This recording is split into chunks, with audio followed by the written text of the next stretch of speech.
Elon Musk soltou um vídeo nessa palestra falando do real perigo da inteligência artificial. A gente acha que a inteligência artificial, vai ajudar a gente no chat GPT a fazer uns textos melhores, daqui para frente a editar vídeos, mas toda grande inovação que a gente tem, ela é testada no segmento bélico primeiro. O GPS é um dos exemplos, né? Ele foi inventado, ele foi descoberto para nível de segurança de país depois que ele foi repassado para a gente. E aí, nessa palestra que eu vou soltar para vocês aí, o Elon Musk ele palestrou na West Point. A West Point é uma academia dos militares que vão formar os maiores líderes do exército do estado americano. Só para você ter ideia, a West Point, que é os boinas verdes lá, é tão complicado entrar lá dentro. Eu anotei aqui, ó. São 9 semanas de preparação, tá? Para poder entrar na Academia Militar de West Point, mais 4 semanas de infantaria, mais 3 semanas de voo, mais 4 semanas de navegação, para daí dar o início ao treinamento. Então, você já se vê que a formação lá, ela é muito rigorosa justamente porque eles estão formando a cúpula militar dos Estados Unidos ali. E aí ele já trouxe nos primeiros momentos, né, de palestra, algumas coisas falando que o quê? Cara, as guerras no futuro, elas serão de drones. Porque os drones, eles não erram. E um drone por inteligência artificial, qual que é o perigo iminente disso?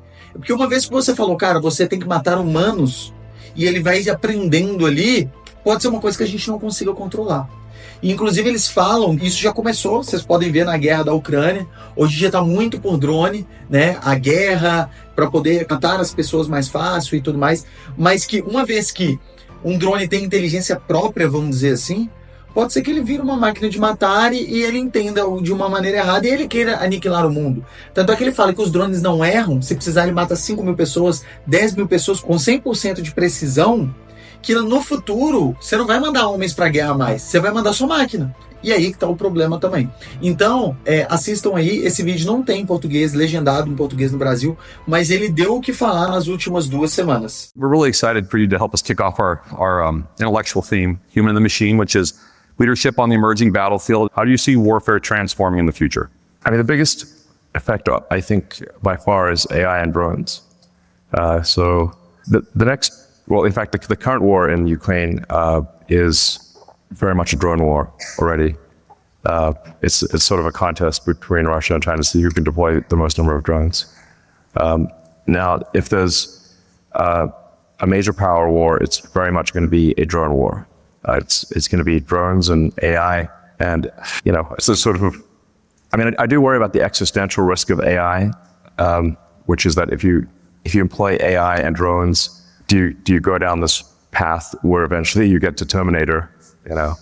Try to avoid that. That'd be good. That would be good. Yeah. Minimize the Terminator risk. But I mean, essentially, when you're making military drones, you are making Terminators, and I think you'll somewhat be forced into giving the drone localized AI, because if the AI is far away, it can't control as well as localized AI. So. What do you mean by localized AI? Meaning it's autonomous killing machine. Completely autonomous. Well, you give it the okay in a particular arena, and it goes with certain parameters. Yeah, hopefully. Yeah. Do you think our adversaries will have those same type of concerns or limitations? Well, yeah. I mean, it depends on how much existential risk there is in these wars. So if it's a regional war, I think it'll be more tempered. If it goes beyond a regional war, then it's all bets are off. And then you start deploying things that you really wouldn't want to deploy. So hopefully that doesn't happen. But you said it, and I would agree that if you just look at the contemporary conflicts that are taking place, you would agree that machines aren't just disrupting warfare; they're now commonplace. Drones are going to be overwhelmingly the what matters in any between any powers that have significant technology. It's so. But my personal belief is that it'll actually be, I think, probably too dangerous to have humans at the front. It's drones at the front. And it's too dangerous. Drones don't miss. Because of the lethality, though. It's Yes. too dangerous to have humans at the front. Yes, if you've seen some of the computer-controlled sniper rifles, they just don't miss. So you're fighting a machine that's gonna aim with micron level accuracy and never gets tired. So how do you think the United States should be leveraging technology to further our national defense? Well, I think we probably need to invest in drones. The United States is strong in terms of technology of the items, but the production rate is low. So it's a small number of units, relatively speaking. But basically, I think there's a production rate issue. Like the rate, if you say like how fast can you make drones? If you say there's a drone conflict, the outcome of that drone conflict will be how many drones does each side have in that particular skirmish times the kill ratio. So if you've got, you can have let's say the United States would have a set of drones that have a high kill ratio, but then the other side has far more drones. If you've got a 2-to-1 kill ratio, the other side has 4 times as many drones, you're still going to lose. Do you think our industrial base can scale to make the volume of drones that you're talking about? I think that's going to be the biggest challenge. That is it can scale, but it is not currently scaling. Why would that be? I think the procurement is still. I mean, we read a lot of military history and actually like the thing that I go to sleep with is usually an audio book on military history of one kind or another. So I find the subject very interesting. And one of the things that tends to happen is that countries pretty much are geared up to fight the last war, not the next war. And it's hard to change. I mean, you look at the uniforms at the start of World War I and the tactics and strategies they used at the start of World War I, they were not significantly different from the Napoleonic era. The French were marching into war with brightly colored uniforms. Look great. That's not what you want to be. When somebody's trying to point a gun at you, you don't want a great looking uniform. You want a uniform that blends in. So there's a tendency to be gearing up to fight the last war. And the last war, the U.S. fought, is kind of the Cold War, I guess. So it usually takes like some kind of shock factor to adjust. I would recommend adjusting now. And you are seeing some startups like Anduril and a few others that have different mindset. But it's really, it's going to be, can you make a lot of drones and what's the kill ratio? That's what it comes down to. So there was recently a report that said that President Zelensky said by February 2025, there'll be 1 million drones produced by the Ukrainians. So it seems like it's doable, and this might be a process question. Sure. And we'll talk about process in a second. But as you were just talking, I was thinking about, and you said that you can't have humans at the front. And so you haven't created a company that's solved aging yet, have you? No. Okay, so in 100 years. I wonder whether we should solve aging. That's a great point. Yeah. I'd like to wrap it up sometimes, right? Well, it's like, how long do you want Putin and Kim Jong-un to live? Yeah, that's a great point. Yeah.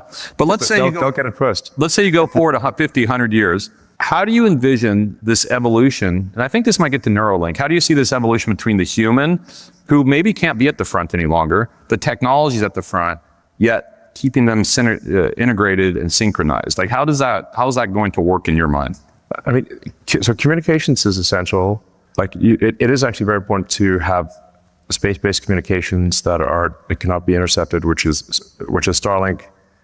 What Starlink offers. Starlink is the backbone of the Ukrainian military communication system because it can't be blocked by the Russians. Essentially, it's the only thing that can't be. So on the front lines, all the fiber connections are cut, the cell towers are blown up, and the geostationary satellite links are jammed. The only thing that isn't jammed is Starlink. So it's the only thing. And then GPS is also jammed. The GPS signal is very faint, but Starlink can offer location capability as well. So it is a strategic advantage that's very significant. And when you're trying to communicate with the drones need to, basically, they need to know where they are, and they need to receive instructions.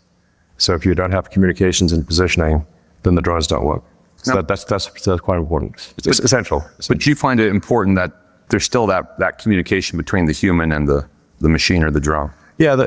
Yes. I mean, there's it's a different question of where are things right now versus where will things be in 10 years. But I have to say, I do look at the future with some trepidation. I have to have some deliberate suspension of disbelief to sleep sometimes. because I think we're headed into a pretty wild future. And I'm naturally an optimistic person. So, but AI is going to be so good, including localized AI. I mean, at the current rates, you'll have, something that's sort of rock level AI, probably that can be run on a drone. And so you could literally say, this is the equipment that the drone needs to destroy. Go into that thing, it'll recognize what equipment needs to be destroyed and take it out. It's a lot of your work at Neuralink, though, is because what you're saying is that AI is going to quickly surpass, at least in your estimation, the human's ability to control it. Yeah. Okay. I mean, I'd like to say no, but the answer is yes. So first off, how long until you think that happens? Before that, the AI has evolved to the point where, the AIs can start working together, even relying on computers, like in a de-hobbled way, and therefore surpasses the ability for the human to be able to influence how it's working. Well, I think humans will be able to influence how it's working for a long time. This is an esoteric subject that really goes into pretty wild speculation. I think to some degree that the AIs, I think, will want humans as a source of will. So if you think of how the human mind works, there's the limbic system and the cortex, your kind of base instincts and the sort of thinking and planning part of your brain. But you also have a tertiary layer already, which is all of the electronics that you use, your phones, computers, applications. So you already sort of have 3 layers of intelligence. But all of those, the cortex and the machine intelligence, your sort of cybernetic third layer, is trying to make the limbic system happy, because the limbic system is a source of will. So there's some, it might be that the AIs just want to make the humans happy. And part of what Neuralink's trying to do is improve the communication bandwidth between the cortex and the digital tertiary layer, because our output bandwidth of a human is less than 1 bit per second per day. There's 86,400 seconds in a day. You don't output 86,400 tokens. So, but like the number of words that I can say at this forum, say just look at it from an information theory standpoint. How much information am I able to convey? Not that much, because I can only say a few number of words. And in order to convey an idea, I have to take a concept in my head, I have to compress it down to a small number of words, try to aspirationally model how you would decompress those words into concepts in your own mind. That's communication. So your brain is doing a lot of compression, decompression, and then has a very small output bandwidth. Neuralink can increase that bandwidth by several orders of magnitude. And also, you don't have to spend as much time compressing bullets into a small number of words. You can do conceptual telepathy. That is the idea behind Neuralink. It is intended to be a mitigation against AI existential risk. You talk about alignment. Can you explain what you mean by alignment to help everyone understand? Yeah, just is the AI going to do things